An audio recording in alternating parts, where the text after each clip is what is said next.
Memasuki usia 499 tahun, Banjarmasin kembali diingatkan akan peran vital sungainya. Momen ini menjadi tepat gasan warga untuk semakin mencintai dan merawat lingkungan. Kepedulian terhadap sungai pun harus dimulai dari diri sendiri, didukung oleh instansi pemerintah dan dilaksanakan secara menyeluruh oleh seberatan warga. Karena sungai yang terawat, aktivitas warga menjadi lancar, ekonomi lokal meningkat dan pariwisata berkembang. Memasuki usia 499 tahun, Banjarmasin kembali diingatkan akan peran pita sungainya. Momen ini menjadi tepat gasan warga untuk semakin mencintai dan merawat lingkungan, khususnya sungai yang menjadi nadi kehidupan dan identitas budaya kota. Sebagaimana dipedahkan anggota DPRD Banjarmasin Hendra Wahitokuni Prima TV jelang tengah hari Rabu 24 September 2025, Banjarmasin hampir 5 abad berdiri. Semakin tua usia Banjarmasin, maka harus semakin peduli dan dijaga dengan baik. Politisi PKS ini memedahkan, menjaga Banjarmasin karena hanya masalah estetika tetapi kembali kepada akar permasalahan kota seribu sungai. Sungai di Banjarmasin memiliki fungsi historis sebagai jalur transportasi, pusat perdagangan, dan penunjang jasa ekonomi warga.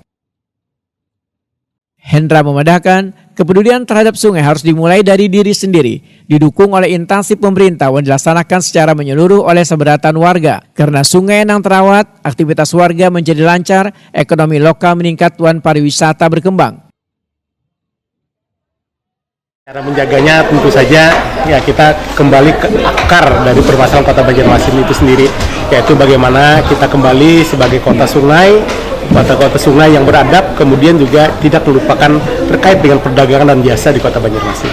Nah, dalam menjaga sungai ini seperti apa pemerintah kota diharapkan, Pak? Ya, harapannya mulai dari diri sendiri ya, kemudian juga mulai dari instansi-instansi pemerintah, kemudian juga seluruh masyarakat sendiri untuk tidak lagi mengecewakan sungai, mengembalikan sungai itu seperti fungsi aslinya, yaitu tentu saja dengan menjaganya, tidak mencemarinya dengan yang macam-macam, terutama sampah dan lain-lain. Maka tentu saja ini akan membuat kebaikan-kebaikan untuk generasi yang akan datang. Pesan dengan warga, Pak? Baik, pada masyarakat kota Banjarmasin, ya kita mengucapkan selamat berbahagia di ulang tahun hari jadi kota Banjarmasin ini. Semoga kota kita bisa kita sayangi dengan lebih baik lagi. Hendra menyatakan, warga diminta untuk berperan aktif menjaga sungai melalui kebiasaan sederhana yang kayak kadang membuang ratik sembarangan, membersihkan lingkungan sekitar sungai, serta mendukung program pemerintah terkait pengelolaan sungai.